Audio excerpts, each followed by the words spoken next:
Your outcomes in life are often a lagging measure of your habits. We think the thing that needs to change is the bank account or the test score or the number on the scale, but actually the thing that needs to change are the habits that precede those outcomes. Rather than making the goal the default, the thing that you focus on almost exclusively, let's make the system the default, and then only check in on the goal occasionally to see if we're moving in the right direction.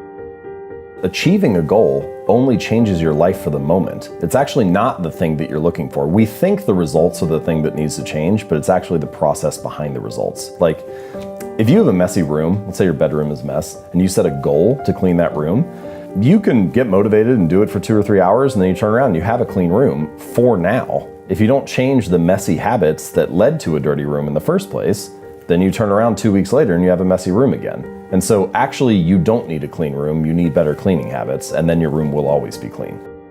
You don't need to lose weight, you need better eating habits, and then your weight will always be around where you want it to be. You don't need more money, you just need better financial habits, and then you'll always have enough money to manage the thing that comes up. And I think that's one of the reasons why small habits matter so much.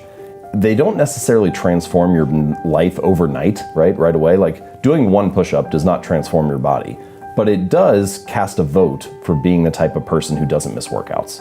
Or meditating for 1 minute might not give you an immediate sense of calm in your life, but it does cast a vote for being a meditator. The real goal is not to run a marathon, the goal is to become a runner. The goal is not to write a book, the goal is to become a writer. Because once you've adopted that identity, you're really not even pursuing behavior change anymore. You're just kind of acting in alignment with the type of person you already see yourself to be. It's kind of like true behavior change is really identity change. Because once you've changed that internal story, it's way easier to show up each day. You're not even really motivating yourself that much to do it. You're just like, this is who I am now. There's sort of this like yo-yo effect, you know? Right. Like someone trains for a half marathon and then they run the race, and that race motivated them to train for the last 3 or 4 months. And then the race ends and they stop, they take a week off, then a week turns into 2 weeks, then 2 months and so on. And then they turn around like 4 months later and like, man, I haven't ran in months. Like, I need to sign up for a new race or something. Because if it's all about the goal, as soon as the goal is achieved, you don't have that motivating you anymore. But if instead it's about being a runner, then even once you finish the race, you still have a reason to show up again the next week, because you're like, well, that's what I do, is I run. That's who I am. Right. And so I think that that's a more, in pretty much any domain, true long-term thinking is really goalless thinking. It's much more about being that person, developing that identity, following that system, and then you just happen to realize your potential along the way. So what you come to realize is that your habits reinforce a particular identity. And sometimes this can be positive and sometimes it can be negative. The story could be things like, I'm bad at math, or I'm terrible at remembering people's names, or I'm not good at remembering directions to places. Yeah. And all of those that's just an internal story that you tell yourself, but each time you have an experience that reinforces that, the story gets solidified. And so I think the method, the takeaway here is that every action you take is kind of like a vote for the type of person you want to become. And if you can master the right actions, if you can master the right habits, then you can start to cast votes for this new identity, this desired person that you want to be. Good habits become easy habits when you can learn to find joy in delaying gratification. There's no rush. Build for the long term, guys. It's as if they're standing at the foot of a mountain. They can see the summit. They can see the thing they want. I want to make an impact. What they don't see is the mountain. This large, immovable object. You can go up fast, you can go up slow, I don't care, but there's still a mountain. What they don't understand is that life, that relationships, and career fulfillment are a journey. There's no app for that. I got nothing. You gotta go through the slow, plodding, annoying, meandering process called career and life. Everything in my life, when something got hard, I quit. I wasn't great at reading, I wasn't great at writing, so I just quit. I couldn't catch on as fast as you. I had to work harder than you, so I quit. Like, man, if I could just go that distance, that extra mile, to just go, just to finish. I want to feel victory, and victory for me wasn't winning, it was just finishing. This is one of the things that's challenging about building better habits, is that they're very easy to dismiss on any given day, right? Like, what is the difference between eating a burger and fries for lunch or eating a salad? Not a whole lot on any given day. Your body looks basically the same in the mirror. The scale hasn't really changed. It's really easy to dismiss it in your mind and say, oh, this is kind of insignificant.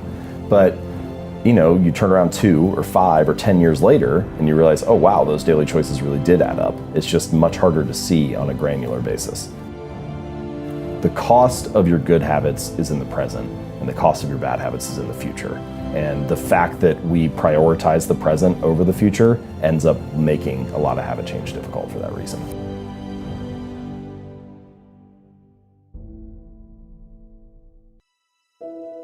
The ultimate form of intrinsic gratification is a reaffirmation of your desired identity. So if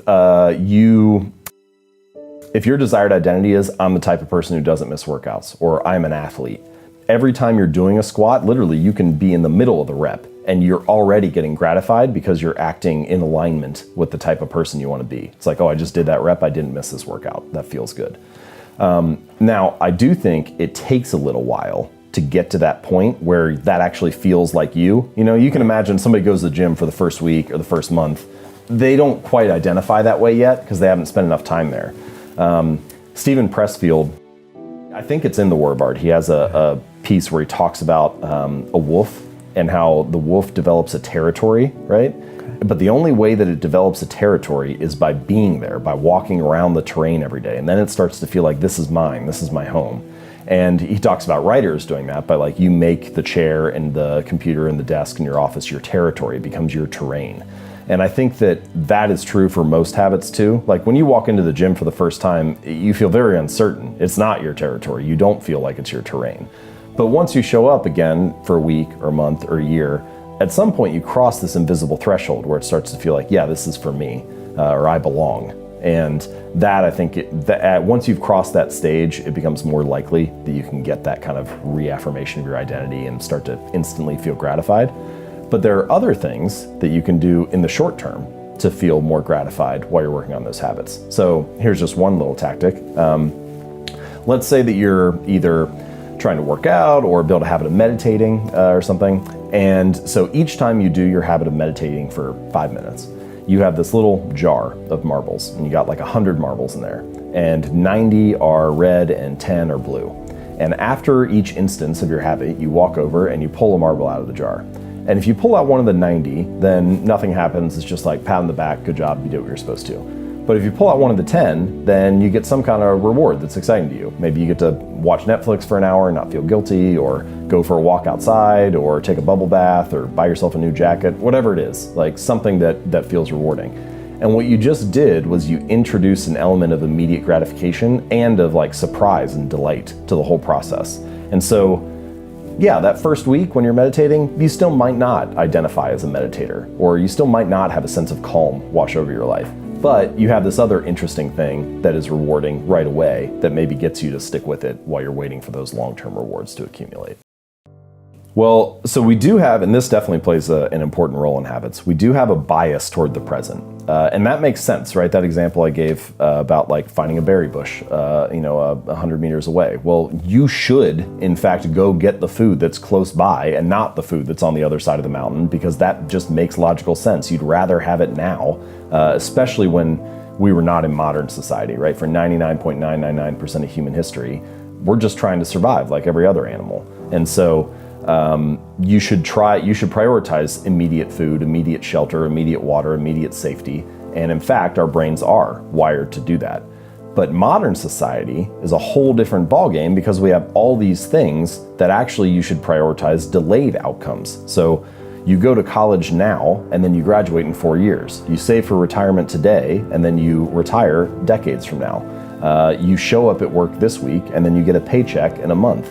And so it's actually there are all kinds of things we do in modern society that require you to delay gratification, and that runs a little counter to what our wiring is, or what our biological preference is. There's a sort of a misalignment of rewards that often happens with habits. So there's an immediate outcome, an immediate reward, and then an ultimate reward. And for your bad habits, one reason bad habits stick so readily, that they form so easily, is because bad habits, often the immediate reward is favorable, right? Like, what's the immediate reward of eating a donut? It's kind of great. It's sweet, it's sugary, it tastes good. It's only the ultimate reward, if you repeat that habit for 6 months or a year or 2 years, that is unfavorable. Meanwhile, good habits are often the exact opposite. The immediate reward of going to the gym, or going to the gym for like a week, isn't really that great. Your body's probably sore. You don't have much to show for it. Your body looks the same. Your weight hasn't really changed. But if you stick to that for 6 months or a year or 2 years, then the ultimate reward is favorable.